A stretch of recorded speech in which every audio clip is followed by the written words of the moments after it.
अक्सर हम ज़िंदगी में अपने को किसी और से तुलना करने लगते हैं। दूसरों को ज़िंदगी को देखकर कहते हैं कि उसको वैसा है, उसकी ज़िंदगी में ये है, वो है और अपने आप को उदास पाते हैं। तो नमस्कार दोस्तों, स्वागत है सब सुनो और समझो में। आज हम एक ऐसी कहानी लेकर आए हैं जिससे हमें ये सीख मिलेगी कि दुनिया में किसी को तुलना नहीं करना चाहिए किसी और से। एक साधु थे, जंगल से होकर गुजर रहे थे। रास्ते में एक कौवे को देखे जो बैठकर रो रहा था।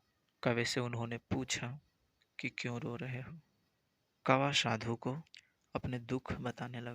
दुख इस प्रकार बताया कि मैं बहुत काला हूँ, मुझे दुनिया के कोई भी व्यक्ति चाहता नहीं है, कोई चाहता भी है तो सिर्फ श्राद्ध में। कई दुख सुनाने के बाद कौवा बोलता है कि हम कुछ और होते।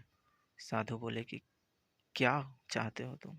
कौवा बोला कि हम हंस होते तो कितना अच्छा होता। साधु बोले कि हम तुम्हें हंस बना देंगे, लेकिन एक शर्त है। शर्त ये है कि तुम्हें पहले हंस से जाकर मिलना हो। कौवा तुरंत गया हंस के पास। हंस को बोला कि हंस भाई, आपकी जिंदगी तो बड़े मस्त में कट रही होगी, कितने अच्छे लगते हैं, उजला हैं, शांति का प्रतीक, कितना शांति में जिंदगी कट रहा होगा, पानी में तैरते हो। हंस बड़े दुख के साथ बोलता है कि ये भी मेरी जिंदगी है, जिंदगी सिर्फ पानी में ही कटते रहता है और उजला रंग मरने के बाद लोग पहनते हैं, ऐसी कौन जिंदगी पसंद करता है। कौवा बोला तो कैसी जिंदगी होनी चाहिए? हंस बोला कि तोते की तरह होना चाहिए। फिर वो दोनों पक्षी साधु के पास गया। साधु बोले कि क्या स्थिति है? तो उन दोनों ने फिर बोला कि नहीं, ये जिंदगी अच्छी नहीं। वो दोनों तोता बनने की इच्छा प्रकट की। साधु फिर बोलते हैं कि यही फिर से शर्त है कि तुम दोनों तोता से जाकर मिलो। हंस और कौवे फिर तोते से मिलने गए। कई चक्कर लगाने के बाद जंगल के एक तोता बैठा हुआ पेड़ पे मिला। तोता से पूछा, क्या तोता भाई, आपकी जिंदगी तो बड़े मस्त में कट रही होगी।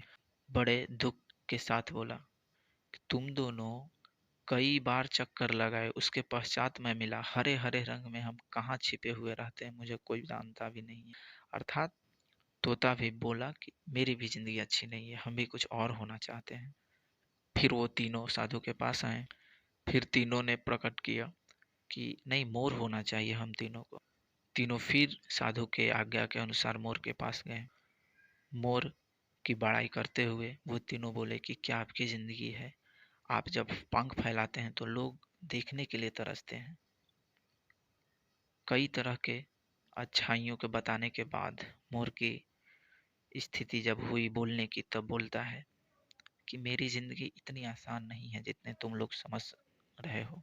थोड़ी देर में वहां पे शिकारी आया और शिकार करने लगा। मोर सचेत किया सभी को और वहां से भागने के लिए कहा।